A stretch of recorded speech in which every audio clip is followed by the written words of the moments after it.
Hi, everybody. Shivoso here, and we are doing things a little differently today, kind of going along with the changes that we all are going through these days.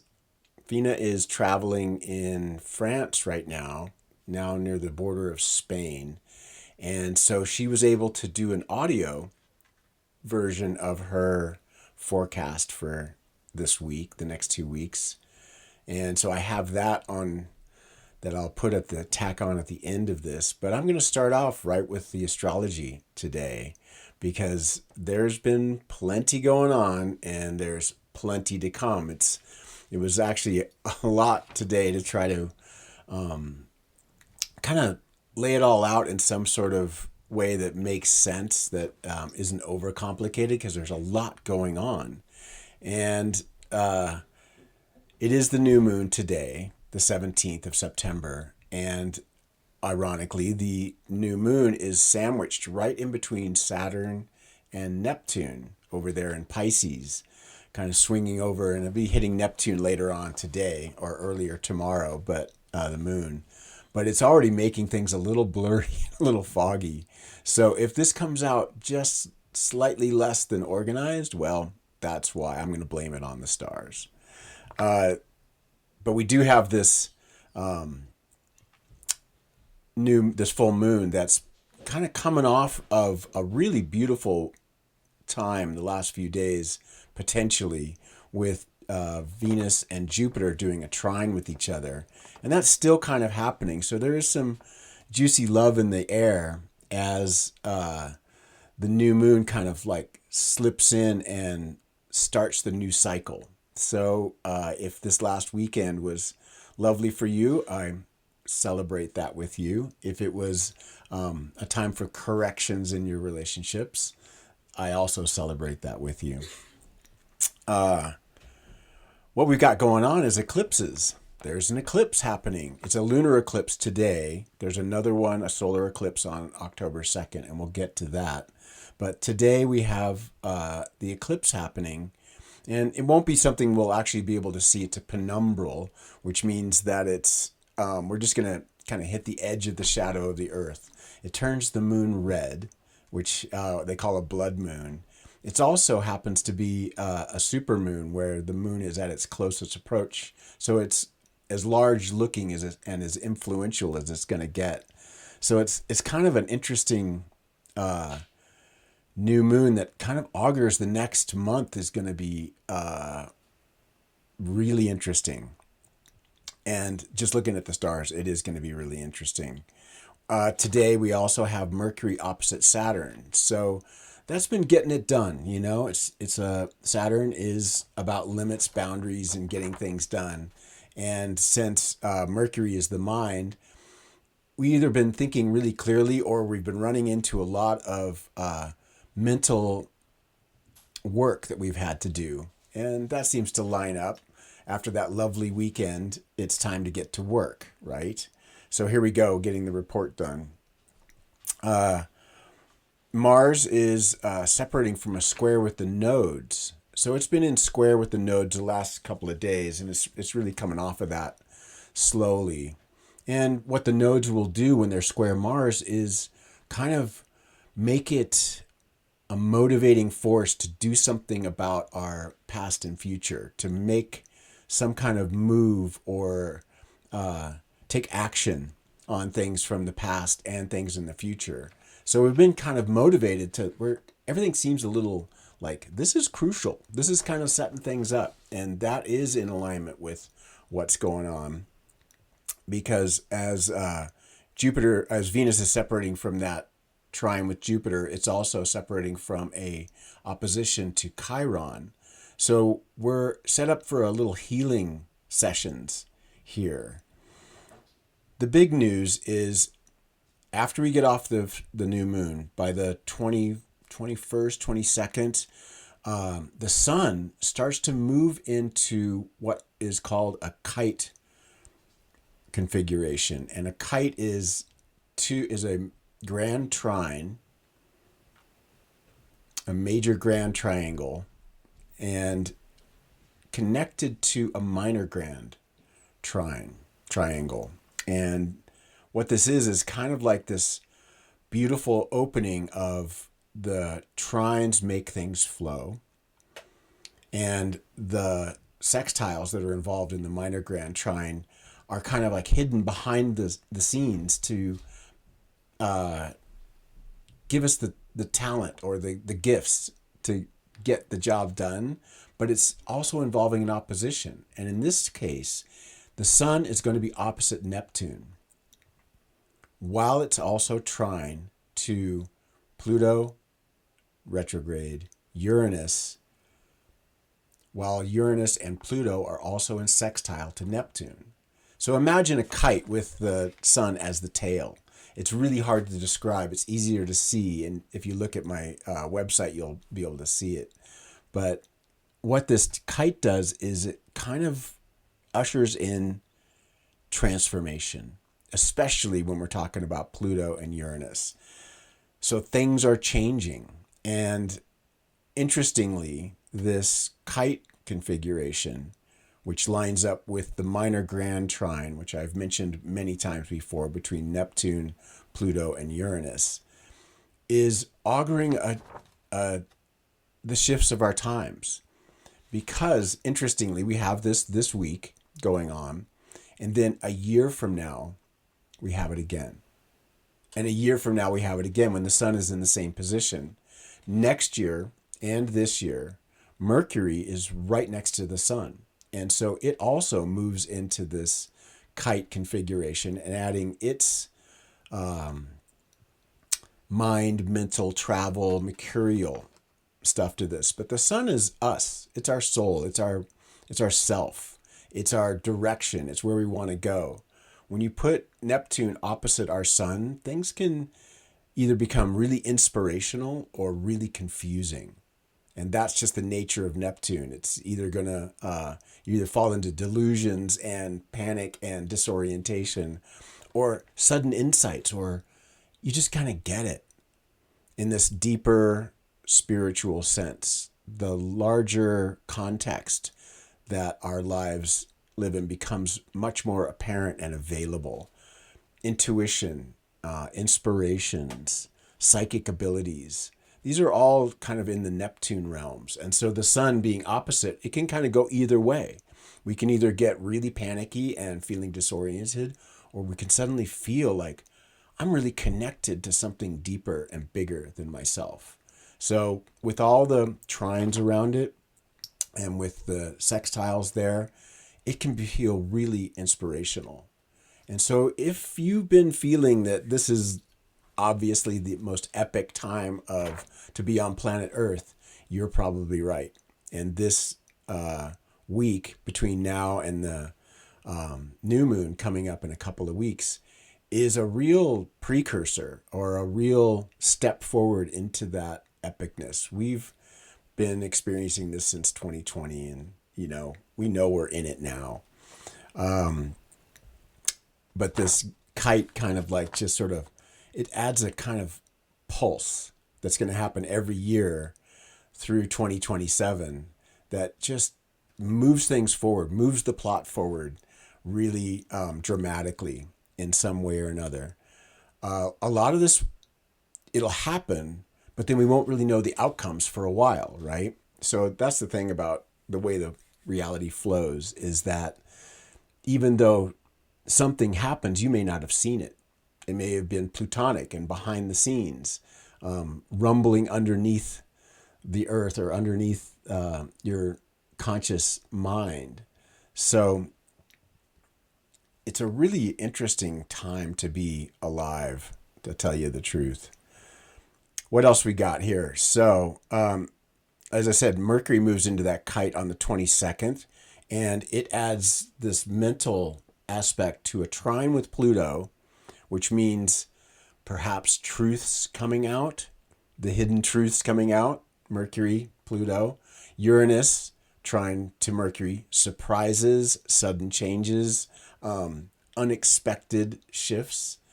And Mercury will be opposite Neptune, which, once again, is not our best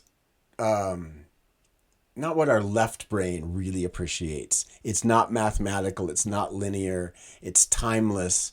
And so we have to think in a different way. Our mind still functions, but it's more artistic, creative, in touch with the other realms rather than the material realms. And these kites and these pulses that are going to happen over the next couple of years are a real upset for the material mind, for the materialists, for the rigid in thinking, for those who think everything should be the same as it was for the last, 70 years or 100 years or so, and everything should just get more and more just like that. Well, the rug's getting pulled out from under you. And so if you don't have a handle on the larger picture, that's not the right word, because you don't handle the larger picture, but you do grok it. You recognize its existence. You recognize its fundamental how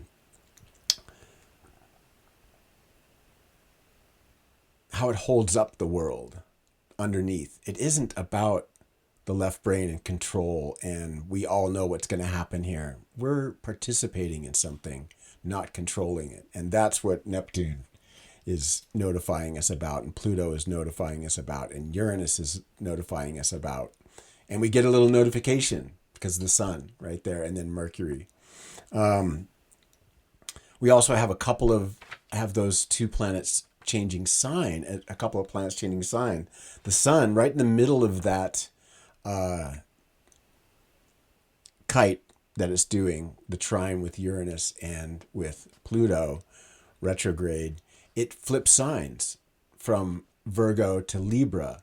On the same day, Venus, which is at home in Libra, at the other end of Libra, moves into Scorpio. Same day, hours later, right?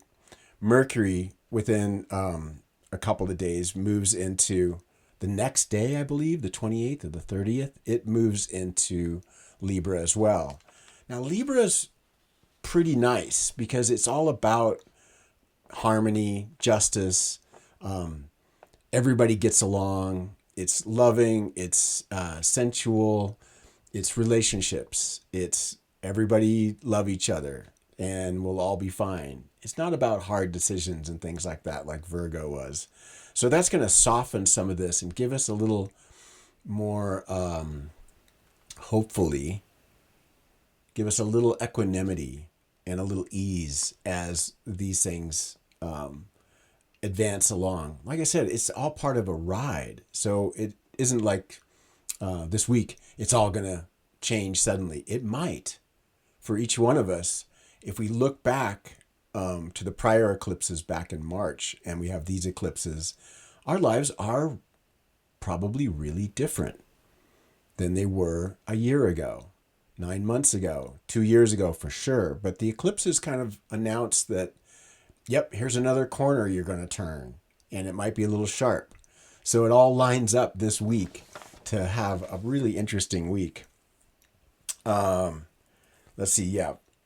The sun enters Libra and Venus enters Scorpio on the 22nd. As Mercury moves through the tail of the kite, we get Mars square to Saturn. This starts to come on later on the week. Mars square Saturn is going to ask us to take responsible action. Or our actions may be frustrated because we haven't really laid the groundwork. Mars is pretty impulsive, and even though it is assertive and courageous and wants to get things done, Saturn is saying you got to get things done in the right way, or else I'm not going to let you. And that can either be frustrating, or if you've prepared the ground, it's going to move forward. Squares are odd like that because they're really impelling us to move, but at the same time, they're giving us a choice. And sometimes, especially with things like Saturn, it's if the ground has been prepared. You can't poke a seed into the ground all of a sudden and have fruit.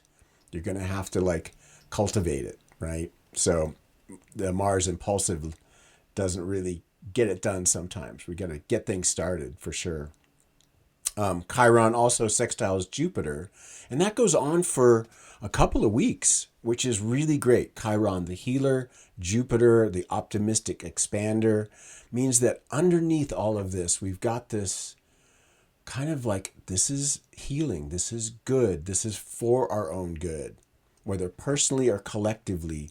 The changes we're going through, even if they do feel disruptive or even frightening because of their inevitability and the way they're pushing their way through our lives, ultimately, this is the universe trying to guide us into something more sustainable, more beautiful, more real, and in alignment with natural law. The left brain wants to control all of this. We think we're going to drop ourselves into AI and become this sort of robotic culture. So everything's under control and there are no accidents. No, magic is going to happen. And so we're on notice that we need to be ready for what the universe is going to offer us and what we can co-create with the universe, right? And then with the Chiron there, it's been doing a lot of dancing with us, and it's always there to reveal to us our wounds so that we can become wise around wounds and then be healers. And so there's a lot of lessons that come through this Chiron Jupiter that we're going to be getting. But it's, when you say, yes, I want the lesson, it's not painful. If you say, I don't want the lesson, I want things to stay the same, you're just going to get run over. So open up, hold your heart open, do your practices, and you'll get through it pretty good. What else we got? September 29th, the sun and then Mercury conjunct the North Node of fate, of our destiny. The sun conjunct the North Node is going to help us think about what our future should be like, what we want personally and collectively. Mercury will be there to help, will come sweeping in and touch the North Node just that same day, basically. And then it's basically conjunct the sun, obviously. So we've got a lot of our mental and self in alignment with our future. So this is a really incredible opportunity for us to feel that we're actually on a path towards a future that is better. We don't have to listen to all the fear and all of the fear mongering and the way the media uses our limbic system to keep us hooked. It's created a culture of fear and fear of the future and fear of humans and fear of what we do. And that is not what we're here for. It's not all bliss. Definitely some caution should be exercised, discernment, wisdom, and trust. Trust that we're part of something larger, that there is a arc to this story, that life and humanity are not just some aberration or something separate from it all, but we're actually participants and receiving of the gift of it. And even though we've got a lot of correction, I believe, that we're experiencing as we got really into the mind in the last 1,000 years, and especially the last 100 years. We're really left-brained. We've kind of lost touch with the transcendent nature of the universe, of the enchanted nature of the universe. And it's just asking us to come back, not to lose our ground and drift off into bliss ninny, to let go completely into apathy and nihilism, but to artistically and creatively participate with the universe. But first, you've got to see what's actually happening. This is where astrology can help me at least see that I'm part of something larger. And even if we're having a day like today where it's really hard to get the technology together and to get organized to do something like this, it's also inspiration can come through. It's also what I need to be doing, and it seems to work. So Sun Mercury conjunct the North Node is going to help us feel like we're part of a bigger vision if we're paying attention. By the end of the month, on the 30th, the Sun conjuncts Mercury, as I mentioned. October 2nd, we get the new moon. And that also comes along with a solar eclipse. We're not going to see the solar eclipse. It's down in Patagonia. But eclipses, once again, these eclipses comes in pairs or triplets. And as they notify us we're in the midst of change. October is going to be another month with a lot of like, whoa, what are we doing?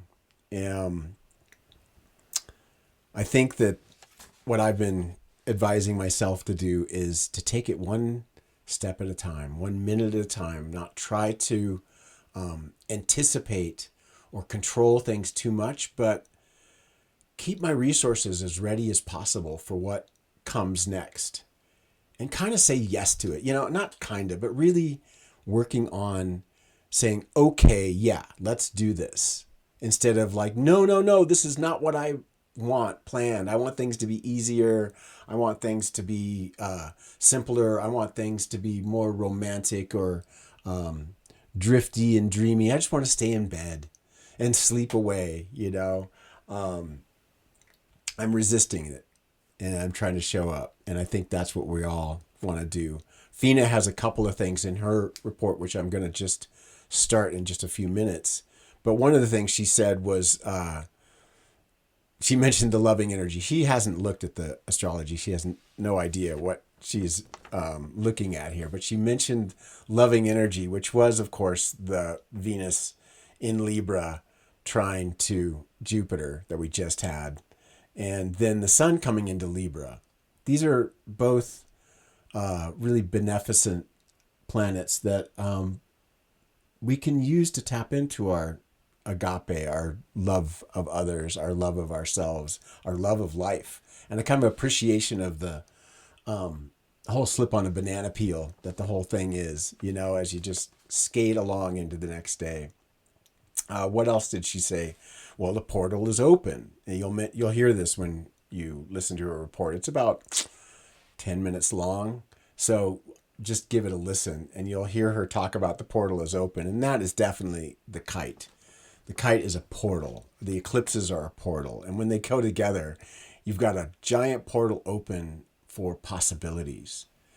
And we get to participate in those possibilities. Yes, we are not in control of it, but we are not victims of it. And if you can stand in that paradox of, like she says, doing the little things, the things that are right in front of you, and do them as loving, as good for the big picture as you can, try to work with it, not against it.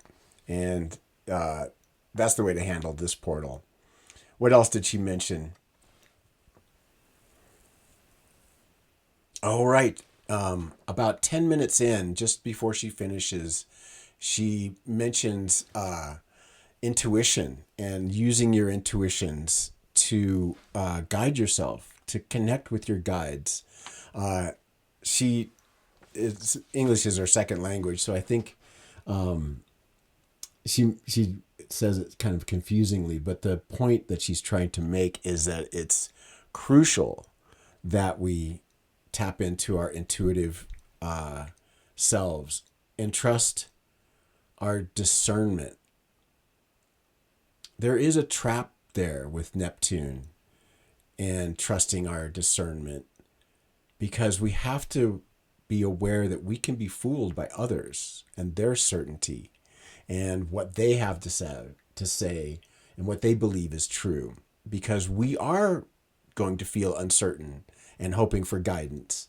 And even though PHINA and I are actually participating in that guidance, I don't want you to ever think that we know what's happening and can tell you what to do. We're not a cult, and we're not cult leaders. And that's what we want to watch out for, because people will be confused, uncertain, disoriented over the next few years. We'll be also really vulnerable to those who seem certain. And one of the traps that can happen when you get these Neptune sextile to Pluto trine to Uranus is sudden revelations can happen for some people, and they believe they have the answer. And they believe that they should force that onto everyone else. And once everyone gets on board, we'll be fine. And that's called dictatorships and fascism and cults. So don't follow leaders and watch your parking meters. So that's my report. I'm going to try to do this on my phone and have PHINA give her report. So bear with me while I get this queued up for her. And I will talk to you at the end in about 10 minutes. Here's PHINA's report.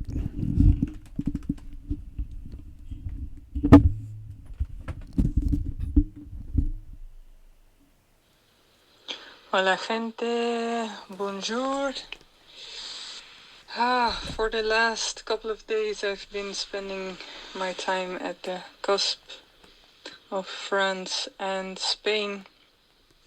So if you feel like I'm making a mix between the two languages, you're absolutely right. Also because of my traveling, it is a bit more a challenge to set the time and record our video. And as I've been saying to Shiv, it has been 3 weeks of traveling and hiking for me. So moving around a lot, experiencing a lot, walking a lot. I've been moving up some mountains as well. So this time for you, I have a message through voice recorder. I hope that you will enjoy this as well, because I do feel that there's a lot of beauty to share coming up in the next 2 weeks. There is a beautiful chance for you to yet again open up to a big wave of loving energy. The last time I already spoke about it. But this is huge, guys, and if you are able to catch that and to integrate into your own system and transmit that to other people, then you are helping creating what we've in the spiritual community been talking about, setting the stage for our next influx of raising the vibration. So that portal is open in the upcoming 2 weeks. What is also possible is that there can be a big contrast between, if we want to say, light and dark. But yeah, this can also show up in your life. There could be people that are responding to you more angrily or frustrated, and this means that they are connected to another frequency that is also very present in the upcoming 2 weeks. Now, you don't need to be fearful of this. The only thing is that we need to be and stay aware where we are, and that if we stay aware and challenge ourselves, that when we go to a lower vibration, that we can up our game again, not by pushing it, but by taking that rest, by giving ourselves a hug, by complimenting each other, sincerity, honesty, loads of love, to see where you can share your love and light in the world in whatever way, because each and every one of you has a beautiful talent, a beautiful gift to share, and it's so much needed in this world.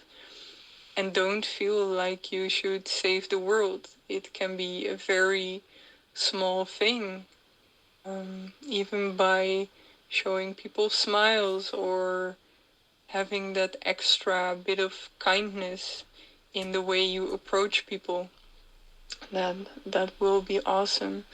But it's really a gift, guys. The energy that is coming up, I don't know if any of you are connected to teachings about raising the consciousness and Christ consciousness and light.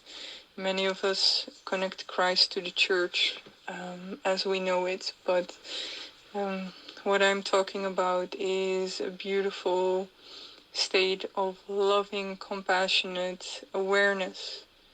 And we can tap into that simply by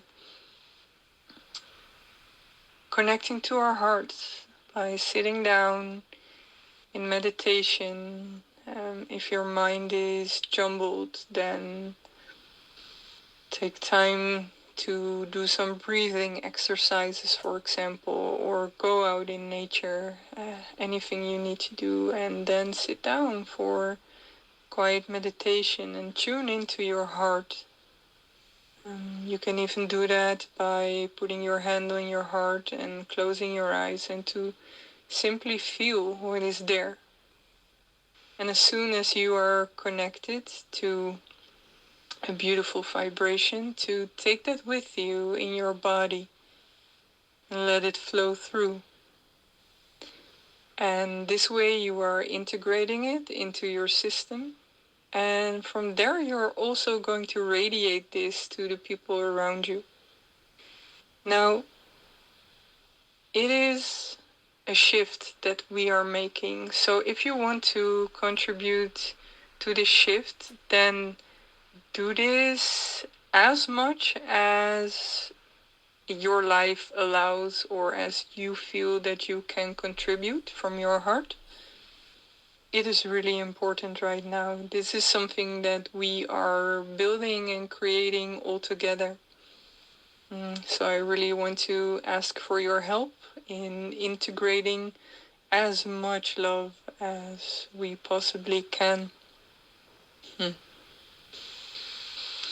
Then I also have another topic, and this one is projections. Projections coming from other people can be quite challenging because oftentimes we feel them and we know exactly what other people are,